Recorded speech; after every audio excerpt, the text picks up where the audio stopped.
It's the Machine of Nonsense, episode 83. We are back and recording. We took a little time off. Kayla and I had a interesting little project that we'll let someone else spoil eventually, so we can't get into the details. Real hush hush.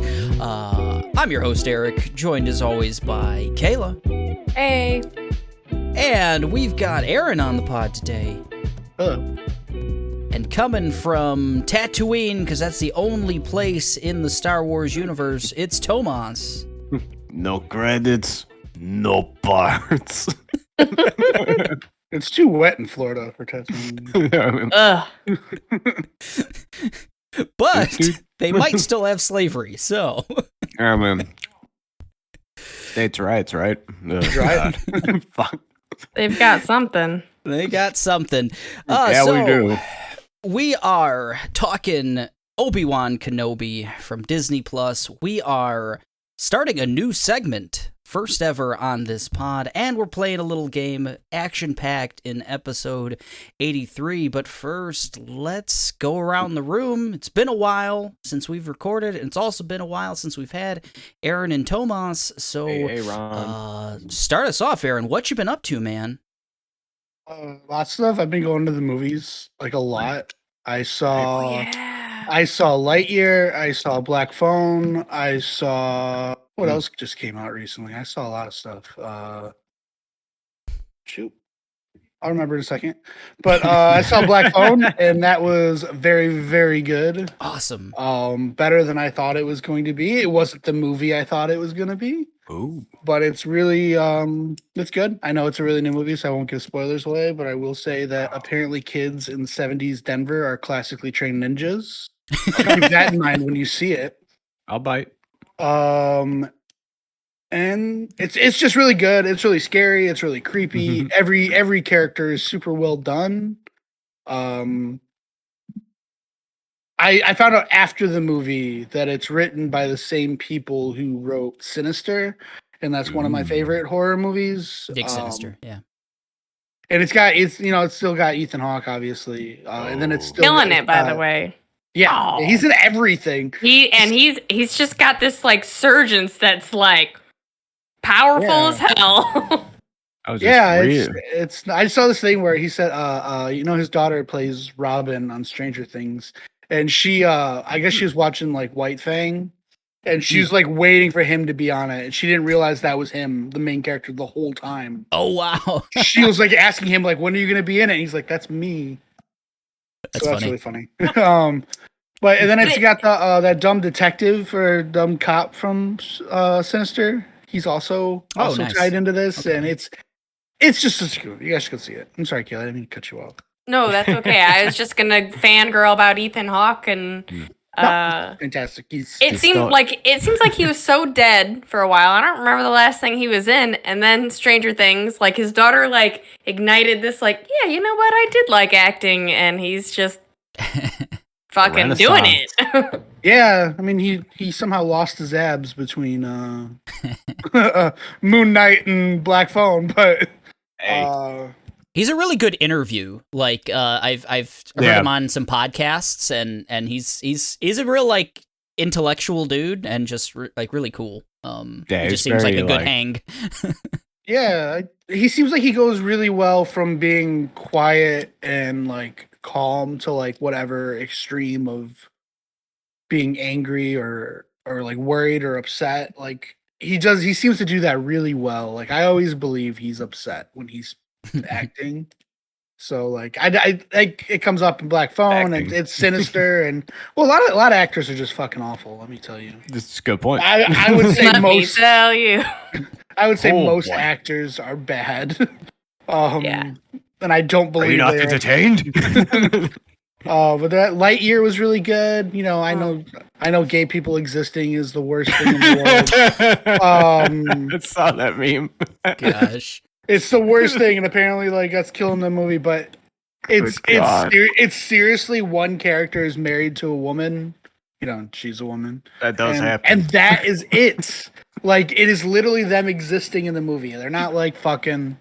They're Oh, so there's no fucking in Lightyear? there's minimal fucking implied. They finger fucking. fuck. They be doing this. They be doing it. They did that, yeah. Touching tips. But that was really good. Slide. I'm gonna go. I wanted to see that movie, but I'm gonna go see it just to support those women that are married. Gonna see Honestly, that the one woman is probably the best character in the whole thing. It's just such a good movie. It's just Nice. I thought it was gonna be kind of silly. We saw it for the kids, and I think we liked it more than they did. So It seems like it's a pretty like deep plot, or like at least convoluted, right? Like there's time travel, there's like a lot of it's not even time travel, so it's like a kid's version of Interstellar. Okay. Where the time moves at different rates. He's testing a spacecraft, comes back. It's been 4 years. Marv. And then that happens repeatedly, so like whatever. But it's really good, and then like what they're doing is awesome. The first 5 minutes could be a Mass Effect game. Let me tell you. Oh wow. Okay. All right. Like I've been it has wanting to itch that. strong. That's a hell of a sales pitch. It is a strong Mass Effect feel. I'm like, oh my god, this feels exactly like the opening to like Mass Effect 1 or 3 or what's the not 4 really, but you know what I'm saying. Right. The separate one. Andromeda. Yeah. It was very much Andromeda feel, that first one, where they go in on the planet and stuff goes wrong. It's Nice. great. Yeah, it was good. I'm Nice. I want all the way caught up on Stranger Things. I've got 2 more episodes of Umbrella Academy. I've been watching that. That's holding up pretty good, Umbrella Academy?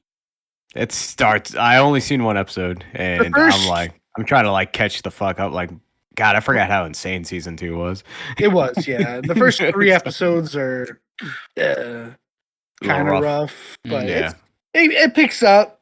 Every character is goofy now. Like, there's like no one who's serious anymore. So I mean, that's kind of the cool. world twice. So yeah, so that's kind of cool. Really, what else have I done? Other than that, I've just been I've been playing Guardians of the Galaxy because I got it free with that new PlayStation upgrade thing.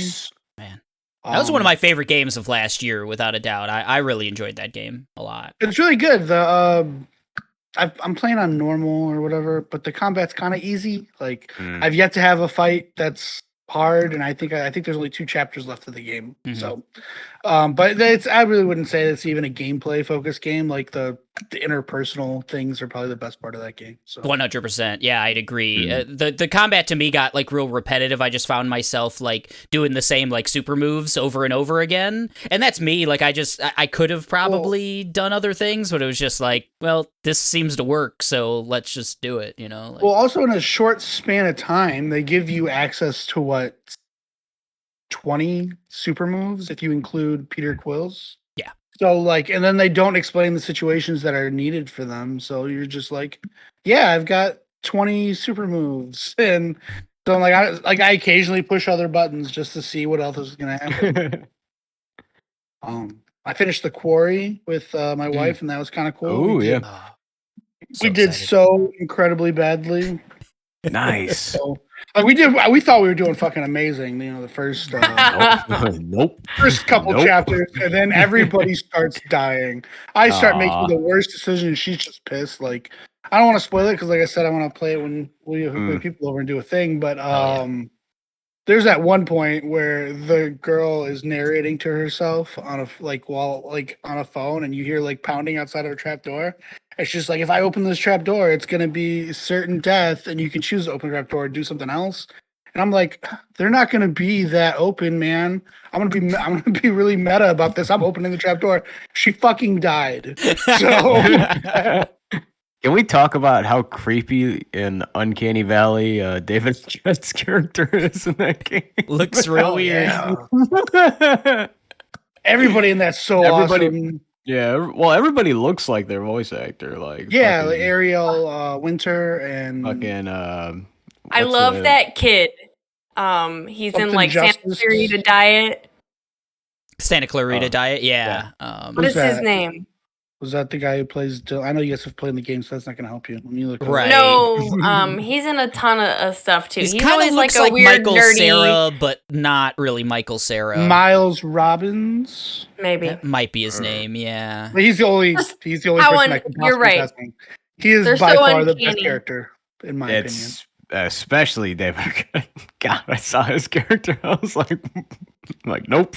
That's kind of been that studio Supermassive, like their face capture Their stuff shtick. kind of stuff is real interesting. Yeah, I remember saw some geometry freak the fuck out in the hair physics too. Real bad. Sometimes there's some like a buggy aspect to their stuff too. That's kind of fun, but I like all of those like kind of choose your own adventure type games. That's interesting. Yeah.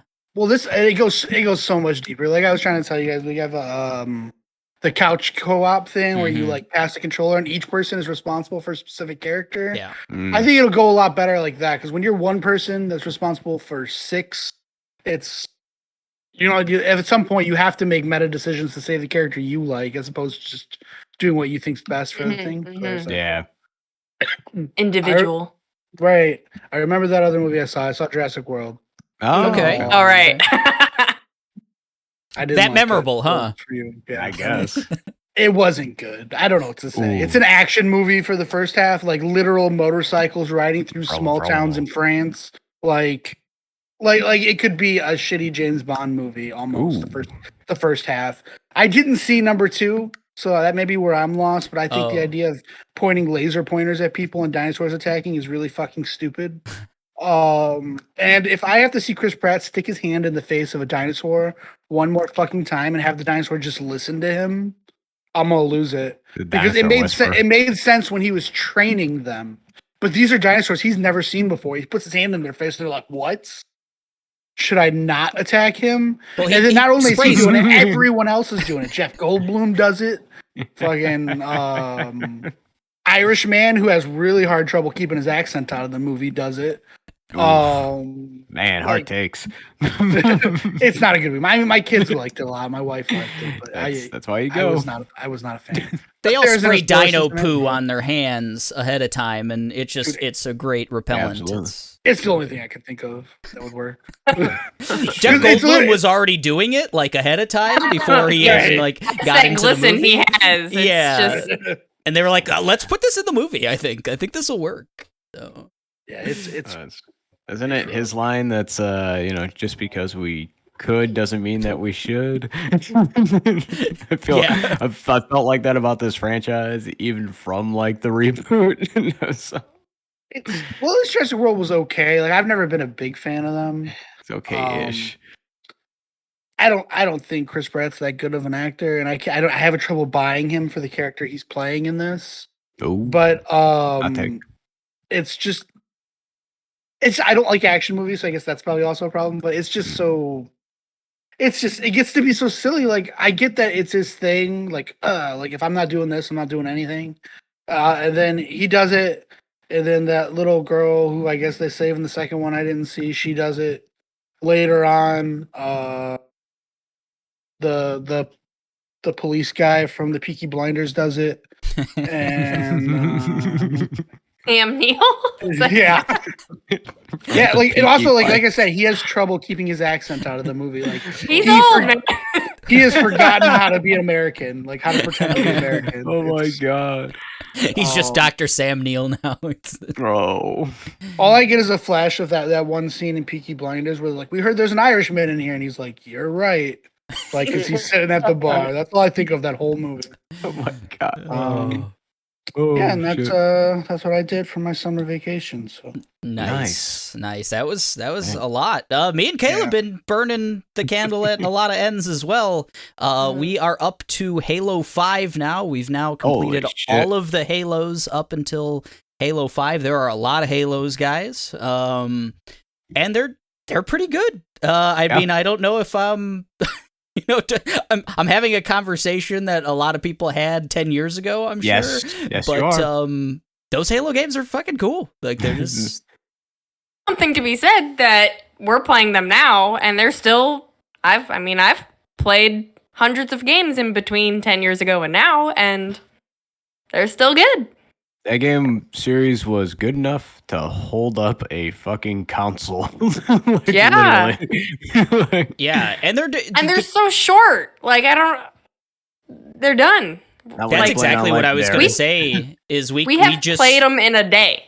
Exactly. Yeah, it's been real easy, real simple, kind of just to play through those campaigns, and they all have up until Halo 5. We just realized they all had couch co-op, which is just like really Yeah, it's fun. convenient. We're just sitting in front of the TV, couch co-op, and they've just been a lot of fun and just real easy in and out. The story is kind of all over the place sometimes. Like, they're not really, they're definitely interested more in the like wild shoot 'em up, like a lot of things on screen kind of stuff than they are about really a narrative. But I don't know, it's a lot of fun. Don't you have to like do a lot of side reading, like and I shit think like so. that to piece it together well?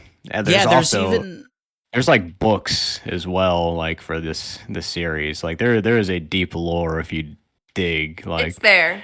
like I'm not gonna say it's like a Souls game, kind of like dig, but yeah, But, it feels that way. Like, it feels, Kayla had mentioned one time while we were playing, she's like, it feels like there's one scene, like one cutscene or one cinematic or something just missing from all these games that would like tie things together, or like one conversation that happened in the background that we didn't see that probably explained something, and then but we missed it or something, like we weren't given it. you guys weren't at the water cooler, Right. Missed it. But yeah, that was real cool. We're also caught up on The Boys at this point, season 3 of The Boys. Hashtag Herogasm. Hashtag Herogasm. Gotta jump on that train. That 6th episode was something. Not for kids. The show is not for kids at all. it is not. In general. And they're really ramping up. I feel like they keep kind of ramping as much as they can get away with in a lot of ways. And It's an insane comic. yeah, it feels like an insane comic set to on a television. So real cool. Barry as well. Barry season 3. We got through all of that. Real cool. Really dug Barry. What did you think of Barry overall, Kayla? I like Barry. It seems short. It seems like they were trying to do more than they had time to do. I liked it. Yeah. Those episodes are only like 30 minutes, which is just odd for like that form of like a dramatic show like that. I'm just used to watching hour-ish long. Like The Boys, all of those episodes are roughly an hour. And Yeah. Barry just seems like every episode you're like, all right, it's getting somewhere, and boom. it's but still great. I mean, like, Hater and like they've always done a good job, I think, of like going into all the side characters, and this episode or this season did that really well.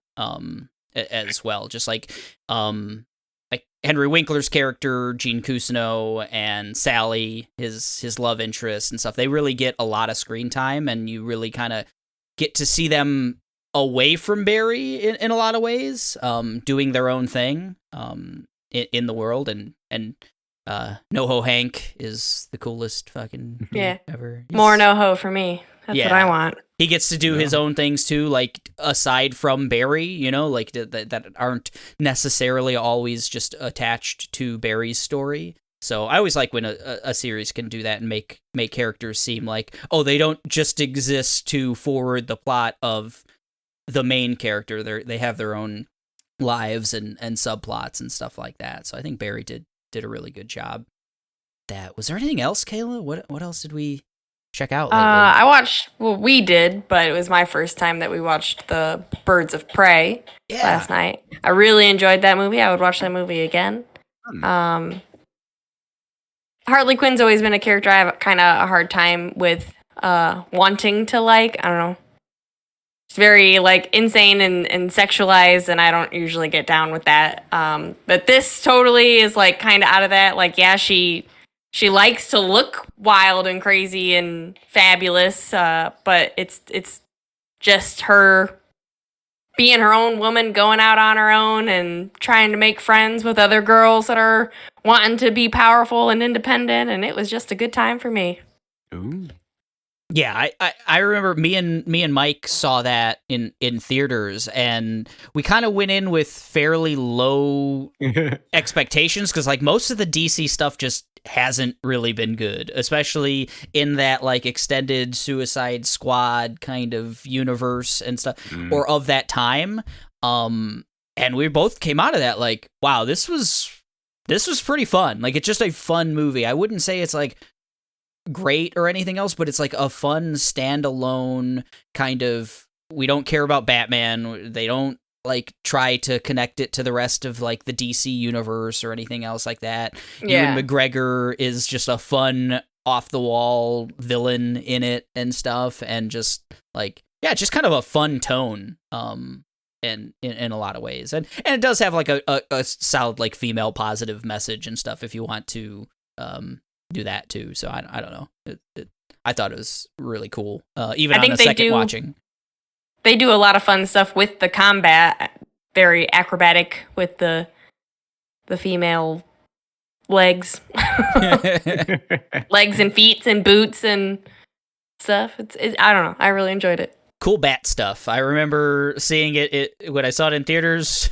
That was one of the things. I was like, man, they did some cool stuff with bats and lots of baseball bats. Baseball bats, I should say, like Oh, not yeah, baseball wow. bats. I'm like, you just said Batman wasn't really a. I was like, lied to me. I should have said baseball bats. Yeah, baseball bats. They do cool baseball bat stuff. Okay. And we watched Spiderhead. We did watch Spiderhead, and Motorhead. I don't think I took your pulse on that, Kayla. What did you think of Spiderhead? It was not fantastic, but not awful. It was like a low 7. I would have to pretty much agree. A very mid kind of movie. It wants to be one of my favorite movies of all time, Ex Machina, a lot, I think. And it kind of fails. I think Chris Hemsworth is good, but not to the level of Oscar Isaac good in Ex Machina.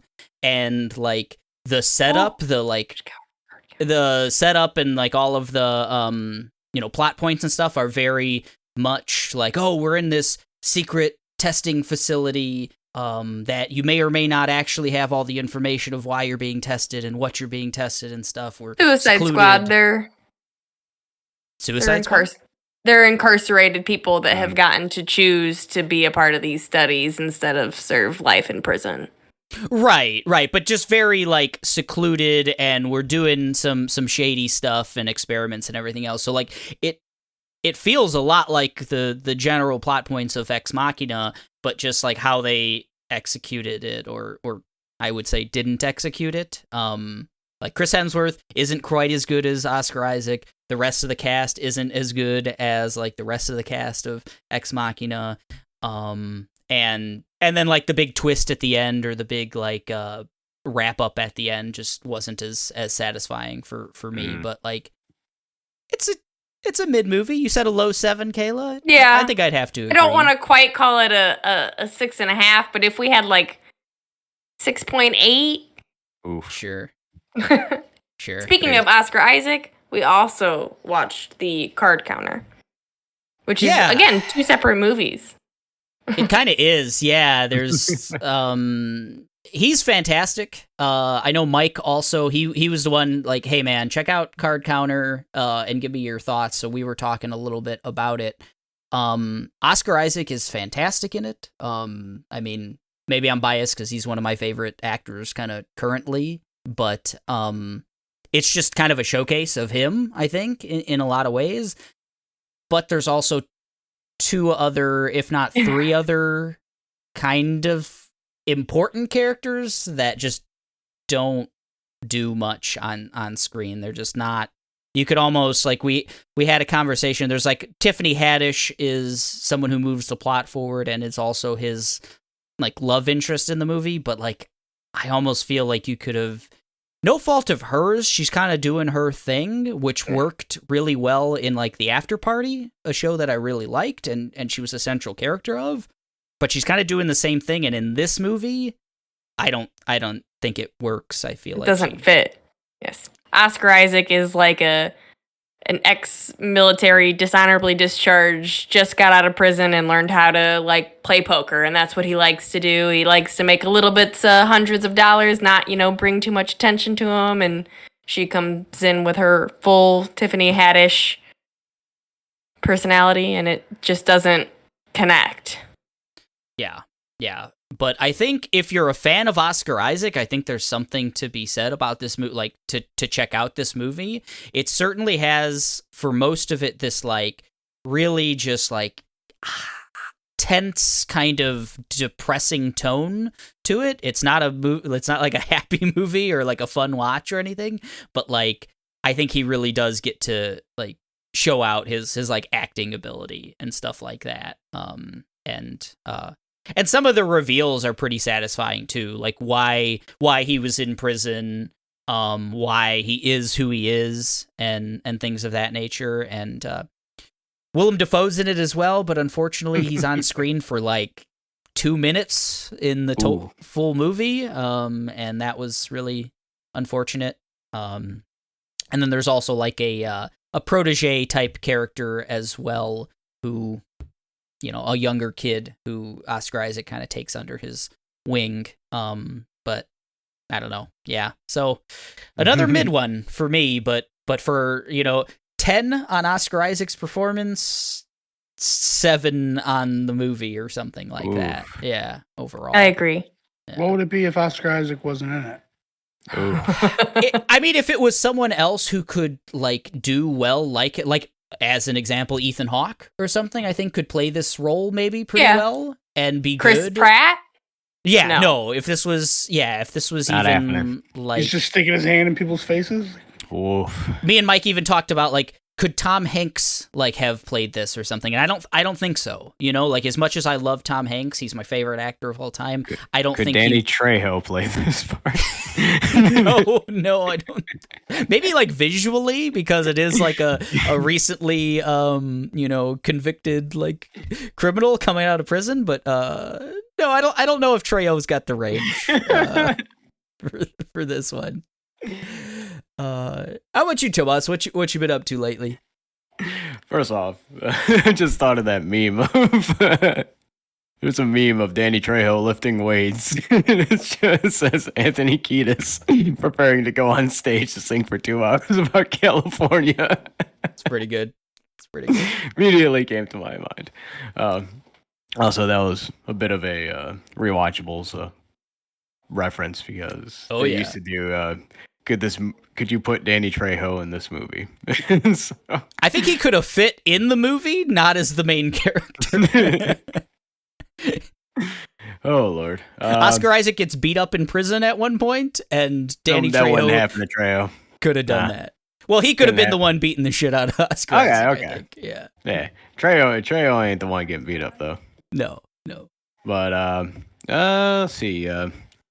Okay, so piggyback off of a few things that Aaron said. I did not play all of the quarry, but we've been going over to Jackie's sister's house a lot more lately, because she just had her daughter. She's like 3 months, so Nice. She's in the not as breakable stage now, so we can go over there, feed her, and play around. Yeah, like one of the things we ended up doing was they had the quarry, so we didn't do a pass around controller, but we did it was like group conscious decision on like choices, which was pretty fun. I enjoyed it. I would definitely check it out if I had next gen, but it was again with the Dewey Cox or whatever, fucking Officer Dewey from Scream. David Arquette. That's the name I was looking for. No, Cox. Sure. He's now Dewey Cox, I think, from now on. Man, it's a few adjacent before I got to that one. But yeah, his I don't know, man. Yeah, like I said, some of the geometry started freaking out pretty hard when we were playing it, but it seems interesting enough that I would probably be down with a full playthrough. But let's see. Other than that, yeah, Umbrella Academy's back. I've only watched one episode so far. It was just like the first episode was just like, oh my god, it's struggling to keep up. I was like just trying to remember what the fuck happened at the end of season 2. But It's been a while, right? Between seasons? yes, Like, it's yeah. been a minute, and the recap at the beginning is not enough to get you back into the driver's seat. I like to go on YouTube and watch a recap before stuff Yeah. like that. We had to do that for Barry. Yeah, because it's been a Yeah. while for that, too. Yeah. But we are getting to the point where a couple of the other shows that we watched too are coming back. I think Only Murders and the Hotel or whatever building is coming back. I think in like 2 days. Yeah. And then What We Do in the Shadows is coming back in early-ish July. So we'll be watching that. And as Hell yeah. far as new movies, honestly, God, I don't even know how you guys have time to get to the theater. Like, life's insane. The past few months I've been out of town, or past month I've been out of town. My mom retired, so they went to go get Anthony bring him down to Tony's house. So I was house sitting for them on the weekends, and then just doing life stuff, I guess. Oh, yeah. As far as video games, I did play the new Ninja Turtles beat 'em up. Oh, nice. Shredder's Which was- Revenge? Hell yeah. Yeah. Mhm. It was fun. I mean, it's a beat 'em up. It's not the most groundbreaking thing on the planet. It's cool little nostalgia bite, and I didn't mind at the price level. It wasn't one of those things. Yeah, that one's Yeah, like it's 25, right?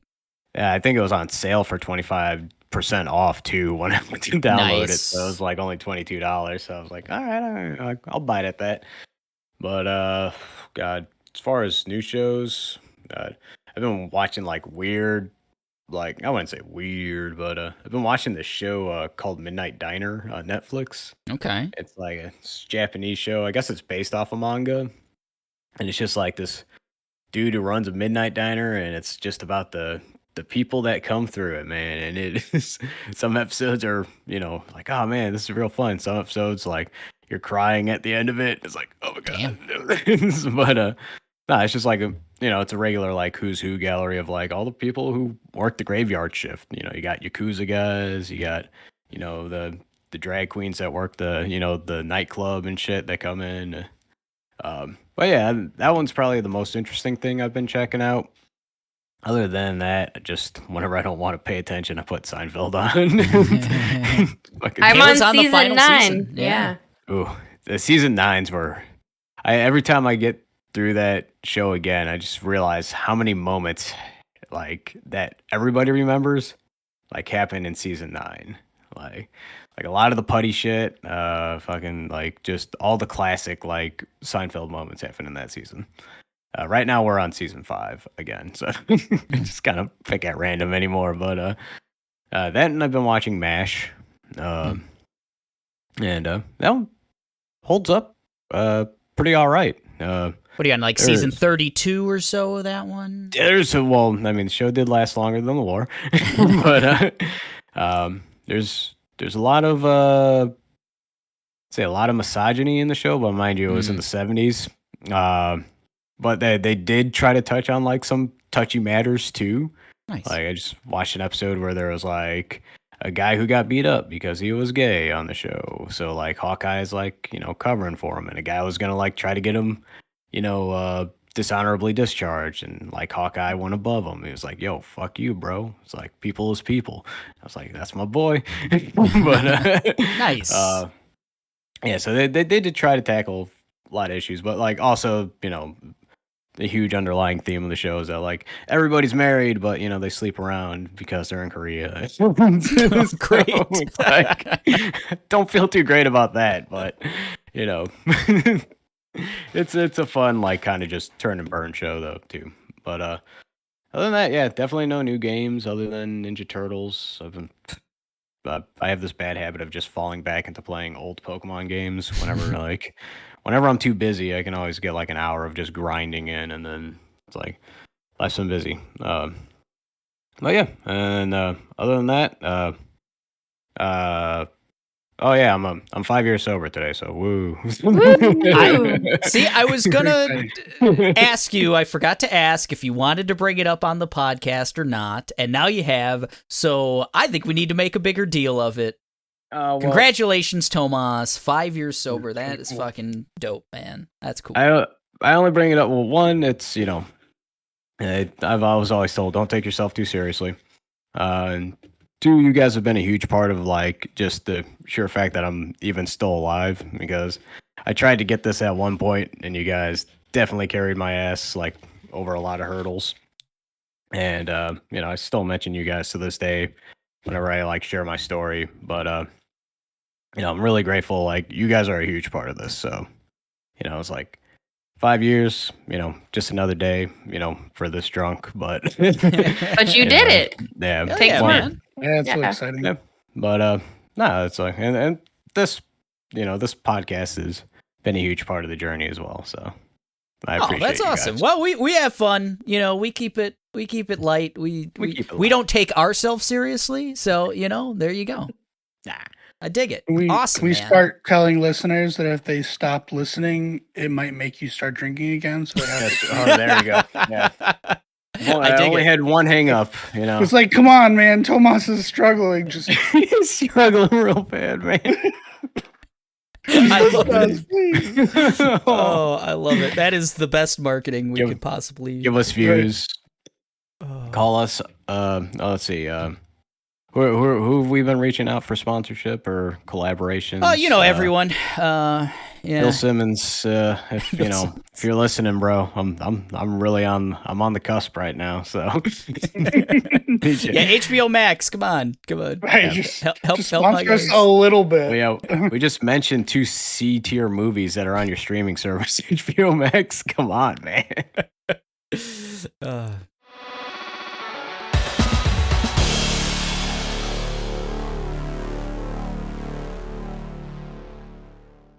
Speaking of streaming services, Disney Plus, Obi-Wan Kenobi just wrapped up. C-tier at best. And speaking of that's C rough. tier as well, maybe. I don't know.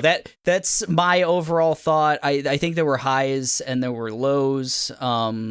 And maybe they met in the middle somewhere. So is that the one with the Buzz Lightyears being the lesbians? Yeah. Obi-Wan and Buzz Lightyear are lesbians in this one, so I thought that was one of the highs. That was one of the real highs of this show. But I haven't. Me and Kayla have been talking as it's going, but I haven't really gotten your pulse too much, Aaron. What did you think overall of Obi-Wan? Tear this mother down. Overall, I liked it. I'm a huge Star Wars fan, and Obi-Wan Kenobi was always my favorite character. Like when I watched A New Hope, and I was really pissed that he wasn't in the other one. But he's always been my favorite character, so this is really exciting. Like I even read all the books that are in the expanded universe that deal solely with him. God damn. So it's really cool. It was really cool to watch a show that's about him. It was really cool to watch a show that was about him that wasn't him just lightsaber fighting, which is kind of how they went towards the prequel trilogy. Like he's just seen as this person who lightsaber fights everybody. Like it doesn't really matter what's happening. He's got a lightsaber in his hand. Yep. And it's nice to see that he's like, as Anakin says, he's as wise as Yoda. When this actually shows that there's other ways of fighting and all of that, and that's really cool. Nice. Where I get drawn away from the show is when they're clearly trying to use the show to cover plot holes in A New Hope that were created by the prequel trilogy. Ooh. And one of the biggest ones for that is, and this is a spoiler, I know, but so in A New Hope, Obi-Wan refers to Darth Vader as Darth.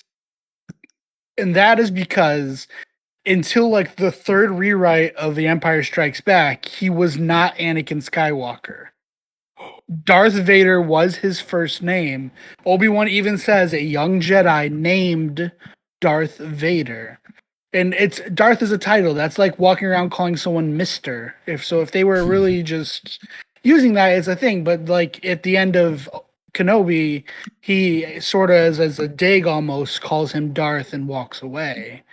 And that to me, like while it was like a moment, that to me was them trying to be like, people have been criticizing this for years.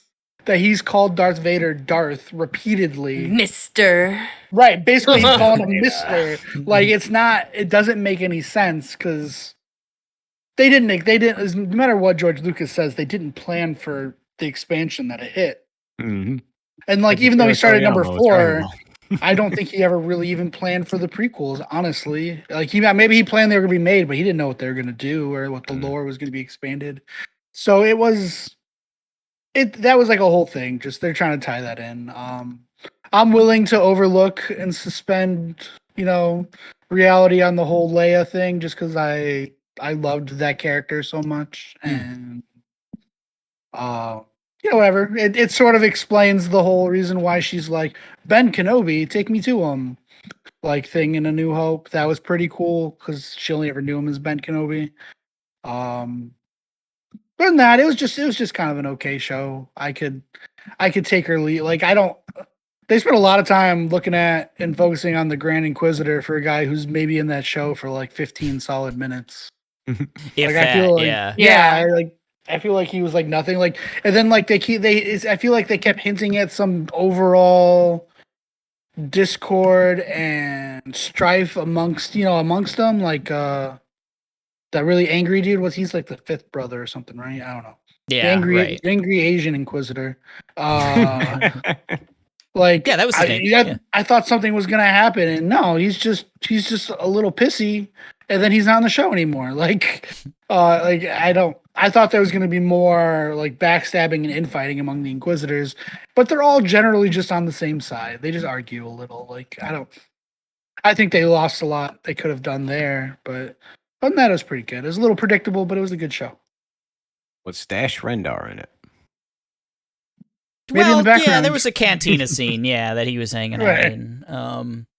Yeah, I think I'd echo most of those thoughts. Maybe I'm a little lower on it. Also, love Kenobi, like, as a character, love Star Wars, really like all of his stuff in like the animated show. I feel like they had a great. This is something I always do when something's coming out. I make up what I want to see in my head, and I say like, "Oh, I think this is what they're gonna do with this storyline, with this character, with everything else." And they hit on some of the things I really wanted to see. I had said going into it, I want to see like sad dad Obi-Wan Kenobi. He's like reflecting on his failures. He's sad to lose his brother Anakin, and his all of these things that have gone wrong in only his life and also in the universe and everything else.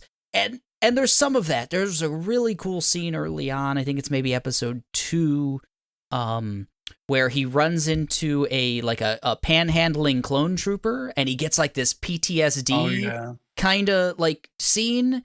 I wanted as much of that as possible. I thought that was like so powerful, and they did that. They could have went harder at that. Like they went all out on. They got what's his name to play him. He's wearing the colors of the 501st or whatever, 201st. After one of those, Anakin's troopers, right? And it's supposed to be this whole thing where Anakin wouldn't have left his people behind, but Darth Vader would. And it's sort of the first sign that Darth Vader's not like you. Obviously, you've seen the rest of Star Wars. He can't be redeemed. But going into this from Obi-Wan's point of view, that's sort of your first sign that Darth Vader isn't going to be saved in this. Anakin, whose entire life was not letting his friends fall, doesn't care anymore about the people he protected. So, that part was that was really cool. Yeah, I will say like. No, go. Yeah, it's such a small little scene to convey that much, but it's cool. I really like that. I thought we were gonna get more. Yeah, more of that would have been really cool. I will say I got really like emotional when they were showing like when he's talking about Anakin or whatever, and he's seeing flashbacks of Anakin like laughing while flying the ship. I was getting worked up about that. Oh, But yeah, it was. I think they could have went more at that. I think maybe it's because they only had 6 episodes. They had to jump into the main story and not do anything else. why do they keep cutting these shows? Like, I don't think Ewan McGregor is the kind of person you pay for like a 20 episode run of something. Might have been well, no, it was expensive, like yeah. somebody was showing like what you had 8 episodes, Mandalorian, then Boba Fett. and Boba Fett 7 episodes, and then this one was 6. I wish Boba Fett was shorter. Oh damn! The book of but Dodo. also Kenobi came in super cheap. They said compared to most Disney Plus shows. I would say Like that surprises me because I think the visuals are so pretty to look Yeah. at. The colors in it are just, they did a really good job, I think, setting a lot of those scenes. It was only 25 million as opposed to a lot of these shows where it's like 10 million or 50 million an episode. Oh jeez. Interesting. So yeah, They spent so it well. I think you're right, Yeah. Kayla. I think it looked pretty good, like the CGI. I thought one thing from a visual standpoint, they did it a couple times, at least twice that I can remember, is they had nighttime lightsaber fights. Oh, and I loved how the lightsabers like lit the characters' faces, lit the ground, just looked at night. I think that was a really cool effect, and I think I want all lightsaber fights in like Star Wars from now on to just be at night. Probably helps with like the making it happen too, I would think. I know like shooting at night in general, you can hide a lot of things and like CGI a lot of things easier. Just do it. Just make it fuzzy. It looks cool. Yeah, I dig it. Like All Well, also, lightsaber I think the fights technology and is nightclubs. just coming right. I think the technology has just came a long way as far as lightsabers too. Like they went from Return of the Jedi, where they made his lightsaber green because they couldn't make a blue one show against the sky, to the actual being able to fight in the prequels, and now like they can fight and make it look like that looks like a fucking laser. Oh So shit! it's Are they You say still OSHA? using steel beams hit with a hammer for like the sounds? I know don't the know, original, yeah. the very original sound was a malfunctioning microphone. nice. And it recorded the wrong stuff. And they're like, yeah, we're gonna stick with that. And that's Sounds good. It's been 60 years of. That's most of this Hey, podcast too. So. creativity, that's part of the beauty Clear it of up in movie post. making. Yeah. Overall, for Kenobi, I would have liked it more if they did stories like you said, Eric. For me, we know these characters exist. We know that they're gonna make it. So there's a lot of like anticipation that is lost there because you know they're gonna make it out of this. It's Right. not a big deal.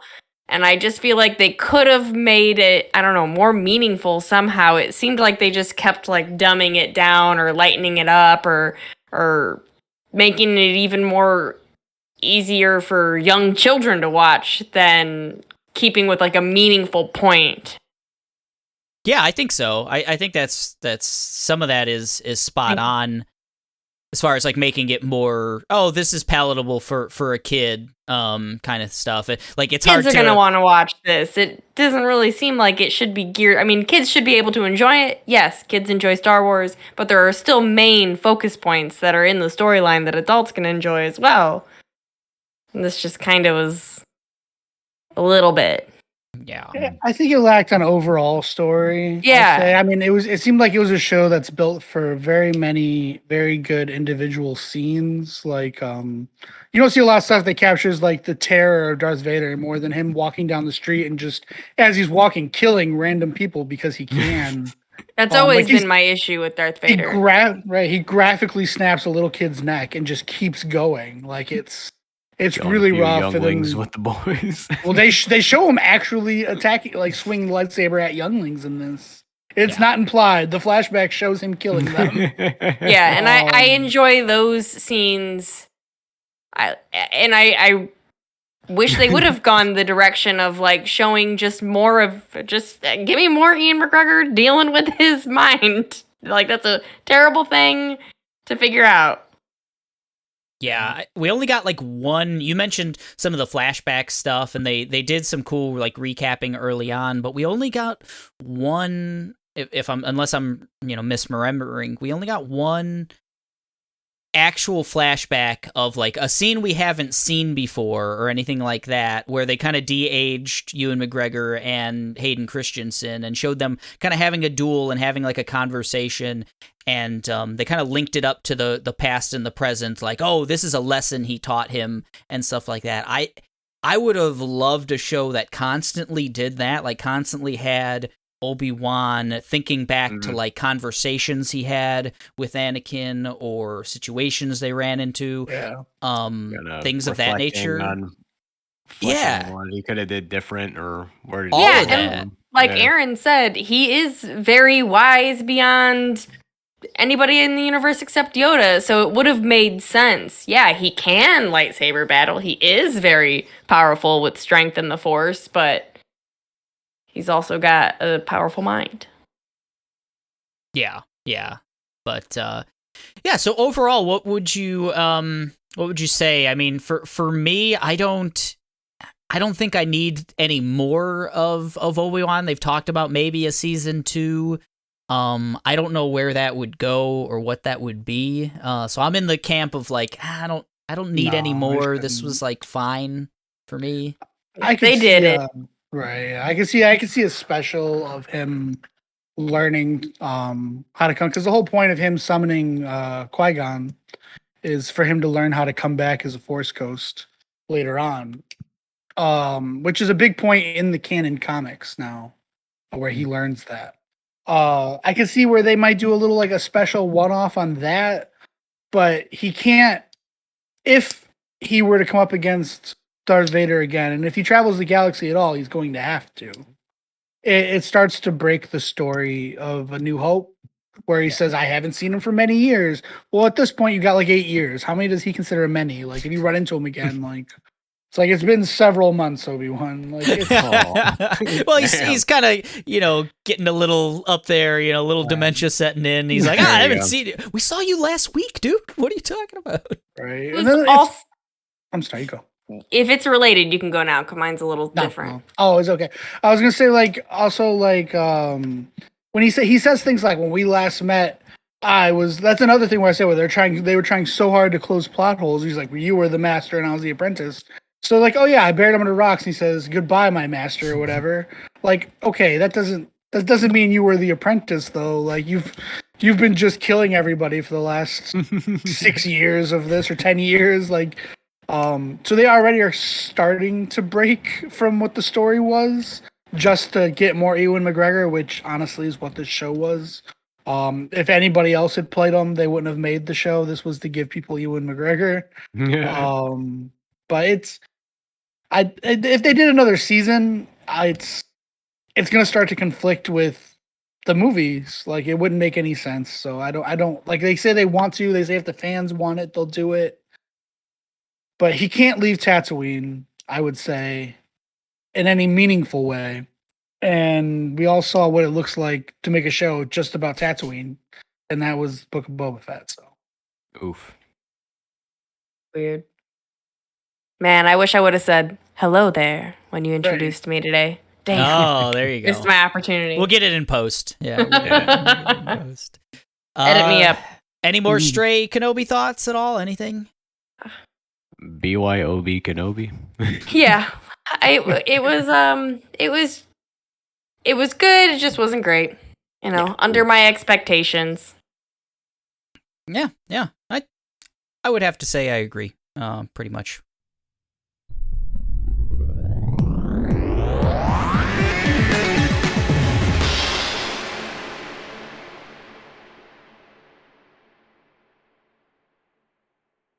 All right. On to, I teased it, we are starting a new segment on the podcast. So I've created, they let you do this, by the way. They let you just create email addresses. I didn't know that you could do this, guys. But you can just do done. machineofnonsense@gmail.com is our new email account. So feel free, send us in anything you want. I will read every single email that comes to this podcast, and if it's worthy of these internet airwaves, I'll put it on this podcast. So anything, jokes, questions you have for the cast, literally anything you've been digging on. Hypotheticals, recommendations. Yeah, anything you think we should check out, let us know. So that's machineofnonsense@gmail.com. Our first ever email comes from the Nelson 2112. It's Te Nelson. You're right. I didn't know how to say that like on a podcast. From Michael Nelson, everyone. Friend of the show, cast member of the show. He writes, so here's a hypothetical for you. If every movie you see for the rest of your life, theater or otherwise, was free, but for one scene in every movie, the main characters were replaced by random living actors each and every time, would you do it? Yes, movies could become very confusing and often made worse, but think of the fun possibilities. Maybe you'll get Roseanne chumming the water in Jaws, or some of those fabled casting what-ifs like Will Smith as Neo in The Matrix. The possibilities are endless. What do you guys think? So every time you see a movie from now on, for one scene, a random actor will be just thrown into that scene. I love it. This sounds like Where's Waldo? Sign me up. This is like one of my favorite sections or like portions that they do on the rewatchables, like casting what ifs, and just to be able to like take a ride potentially down like watching the Castaway with what's his name? Yeah, God, we were just talking about Ethan Hawke. For some reason, I can't remember. It's just like a quick flash. Tom Hanks? Boom. Well, no, you got Tom Hanks in Castaway, but I'm trying to like, for the life of me, I was just listening to this podcast the other day. You like to get wet. Denzel Washington? Denzel, there we go. Oh, okay. Yeah, Denzel on a Castaway Island. But just like one scene, like how wild would it be if like Tom Hanks just like when he's doing the "I have made fire" speech or something, it's just all of a sudden it's just Denzel. With fire. Oh, it'd be something. What do you think of this, Aaron? Would you sign up for this? Yeah. I think I'm a big fan of things being free, so no. There you go. I'll pay whatever cost that is for that. I may not even notice. Like sometimes I check out during movies I'm watching, so like I'll just be a little confused, and then once it goes back to regular, I'm like, oh, okay, this I dreamed that. I don't know. Yeah, and it could just be a random background person that just is Emma Stone real quick. Well, it's got to be the main character, so it does say the main character I'm sorry. Does switch to an actor, but just it's like one scene. I think it would be. You could get some movies ruined. Like, okay, let's say you're seeing a movie you're really digging, like for the first time in theaters, and you're like in this huge emotional like scene or something, and like it's a character's death scene or something, and all of a sudden it's like I don't. It's Roseanne. Like he used Roseanne in his like hypothetical. You might, but it wouldn't. I mean, it would be. It's not like her cut out from another movie. It's her as herself. I think being this person, being this character, not a different character. I think at the end of Saving Private Ryan, instead of Tom Hanks dying there laying on the tank, spoilers for Saving Private Ryan. Everyone, oh no! And he's telling Matt Damon, you need to earn this. Make this worth it. It's just Roseanne having that conversation. It could be bad, but for $1. Well, it's for free. Yeah, it's for free. Every movie you see for free from now on. It. It's what it says. Acting powerhouse Tommy Wiseau just pop up into any one of my favorite movies. Does the random nature matter to you guys? Like, what if it was the same, like, it's Mark Wahlberg every single time? You know you're going to get Mark Wahlberg once to take over. How many of those movies is he going to, like, chase minorities down the street with those? That's a good point. He's not going to change the plot, I don't think. You know? Strong Boston accent. Just come in real hard. I mean, I guess if it's like rotating between actors I don't like Mark Wahlberg, I'd be a little unhappy.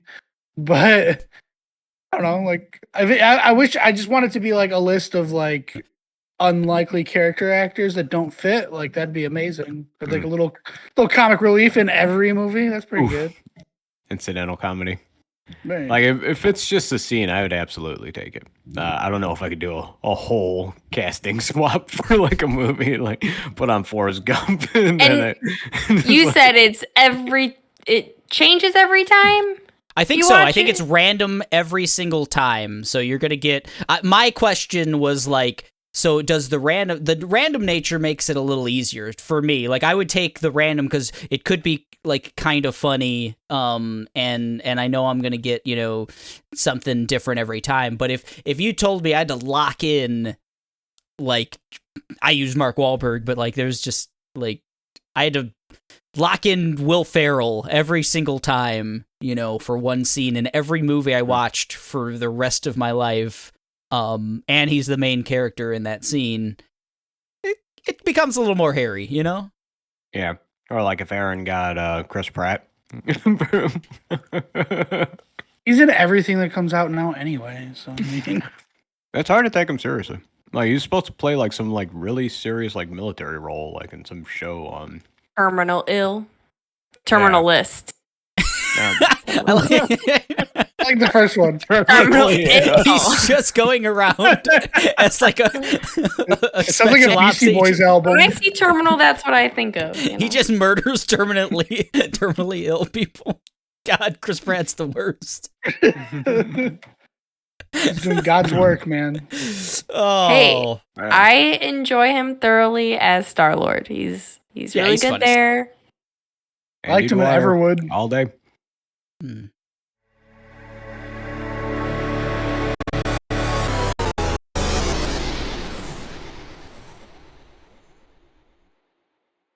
All right, folks, so that's the email segment. Please write us at machineofnonsense@gmail.com. We'd love to hear from you. If you got hypotheticals like that, that's going to be fun. We're going to have an episode in the future that is all emails, so we're just going to go through a bunch of them. So that'll be a lot of fun. We'll get that going in the future. But let's play a little game, folks. Let's finish this show off real good with everyone's favorite game. Everyone's been saying it. It's trending on Twitter right now. It's called the Metacritic TV Show Best Season Comparison Game, TM. So, I went on Metacritic and I found the best season by Metacritic's rating of a bunch of different shows. They have, what was the best season of X show. Some of them are, midway through the show. Some of them are the first season. Some of these shows only had one season, things of that nature. But all of these are rated at least at a 90 on Metacritic. At least a 90. Some are as high as 99. So I'm going to be pitting them together, and you guys are going to be guessing which had the higher score. So I've randomized your guys' names here already. Tomas is starting it off. Then we're going to go to Aaron. Then we're going to go to Kayla. Then we'll start back on Tomas, Aaron, Kayla. We're not going to snake in this one. We're just going to do it straight. We're going to do 3 rounds.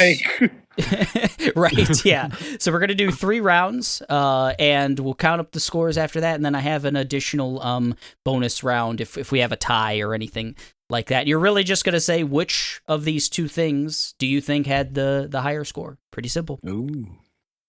Coin flip. Like it. Yeah, more or less. Pressure off. So Tomas, you get to start it off. Number 1. So The Night Of, show I really enjoyed on HBO.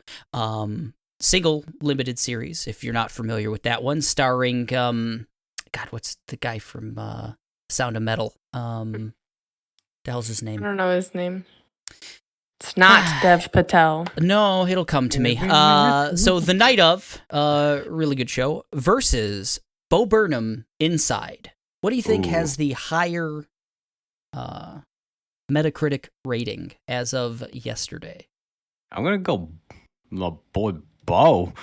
Like that got a lot of people through that early pandemic hump. like everybody was talking about that shit.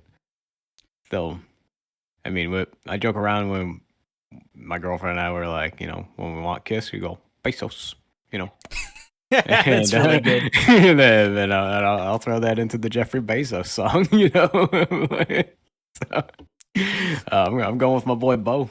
Big fan. Bo. You're right. So Bo Burnham Inside is sitting at a 98 on Metacritic. Holy The shit. Night Of at a 90. Suck it. All right, Aaron.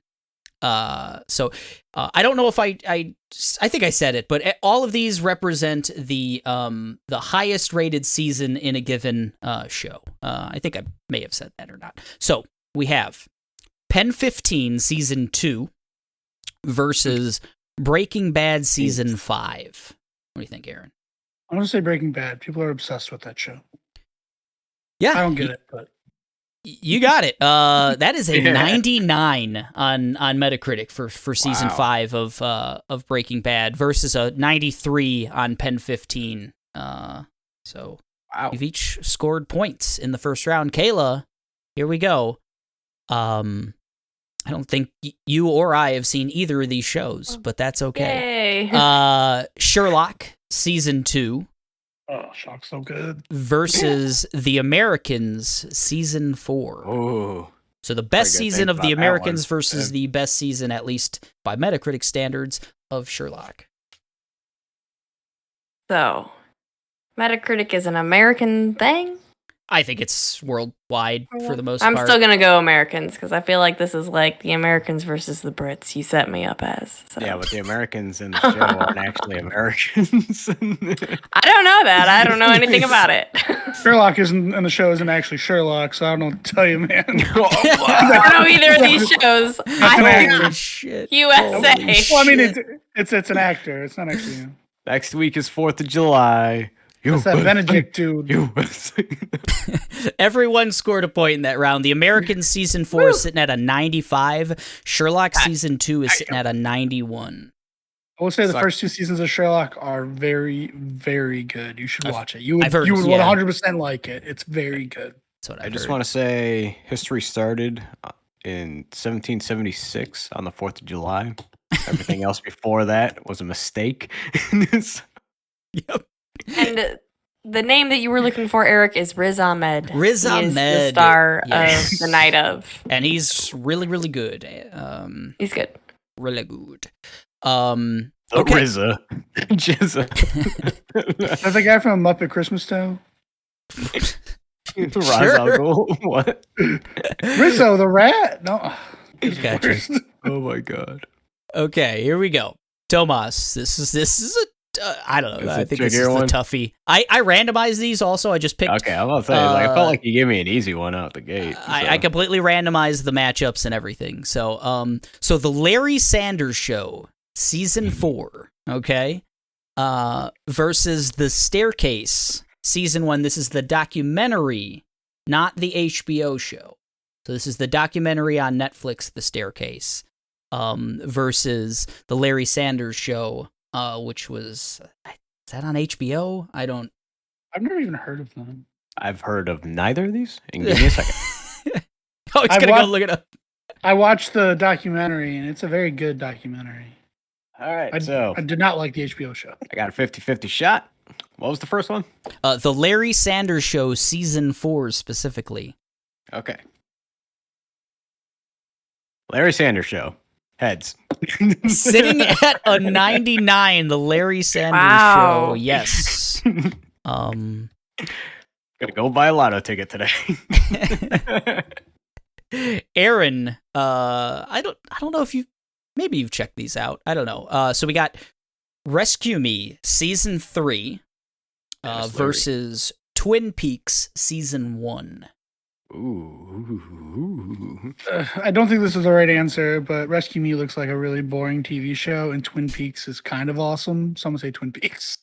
Twin Peaks is cult classic, though. Twin Peaks sitting at 96. Rescue Me sitting at 90. Ooh. There. Mm. Everyone go scored with the gut, points. buddy. Here we Way to go. go. Well, Good I God, said that buddy. before my turn. Right, the Oh, pressure's on. shit. He has his faith in you. Oh, yeah. Yeah. Yeah. Here Gotta we have go. faith. Better Call Saul, season 6. I think that's the current season, actually, so it's got the highest rated. And The Wire, season 3. Oh shit! Yeah. Going The Wire. Yeah. Oh, that's a toughie. Sitting like at everybody's 98. The Wire just barely beating Better Call Saul at 94. So Oh, Well, I don't like Breaking Bad, so I have not even given Breaking Saul the Breaking any Saul. credit. Better Break It is Saul, not I going to be think is, good. Oh boy. Way to go, guys. You guys are all killing this. So we got Tomas, Deadwood season 2 Oof. versus Game of Thrones season 4. And I will say this is one of the closest matchups on this list. Ooh, is that Red Wedding? Getting- I think Red Thrones. Wedding might have been Yeah. season 3. I don't remember exactly. Mm. Gonna go with Thrones. I feel like season 4 is probably where it peaked, Mm. and According to then Metacritic. and it tapered off. So I'm gonna go with their crescendo, Game of Thrones. That's a point for Tomas because Game of Thrones is at 94 for season Okay. 4, and Deadwood season 2 was at 93. So, Wow. dang it. Yeah, real Dang. close. Aaron, we have The Sopranos season Oh, 2 shit. versus Homeland season 2, also very Ooh. close on this one. I'm just gonna say Sopranos. Like almost every list of the best shows of all time, Sopranos is number 1. Mm-hmm. Pretty solid, Yeah, guess. but apparently Homeland is also real good because season 2 of The Sopranos is at 97. Homeland is at 96. So Oh shit! close. You got a point there though. Kayla, Oh, I'm sorry. Which Final. season of The Sopranos was it? season 2. Season Two. 3 is so much better than season 2. But Damn, bro, shit. Well, Metacritic, meta bitches. Damn. Oh, now we're never getting sponsored by them. No. Our Metacritic score is just fucking tanked right there. no. We use them all the time. It's a part of our daily podcasting. We Isn't our email the metacritic@gmail.com? I mean, Yes. I had to see if it was available, so I just so Kayla, Mad Men season 4 Oh, versus Atlanta season 2. Mad Men. Ooh. Atlanta season 2 sitting at a 97. Mad Men only sitting at a 92. Well, Pretty the wild. fuck out. Wow. I think they're wrong. I John think they're Hamm, just you wrong. know. I think Well, Atlanta's You probably love great. them, I you know hate them, you love them, you hate them. the first 3 seasons of Mad Men were really good. they are. That's But I've never seen it. John Never Hamm seen either of sandwich. these. the beginning of it's really good. But I didn't even hear the second show. what was the second one? Atlanta. Atlanta. Oh, Like the Donald Glover. Yeah, that's Donald Glover. That's supposed to be really good. I've Mhm. been I meaning wanted to watch it, yeah. Yeah. I know Mike has watched it and said it's fantastic, and yeah, it's yeah. I'm sure it's better than Mad Men. I'll tell you that right now. Well, Metacritic would agree. So Kayla, you scored 2 points out of a possible 3. So we'll give the finals to Aaron and Tomas. Okay. So I didn't plan for how we're The gonna sheep? do this necessarily. But this is a very close one. Okay, so who? Let me give you guys. Let me randomize. Oh shit! Oh shit! Okay.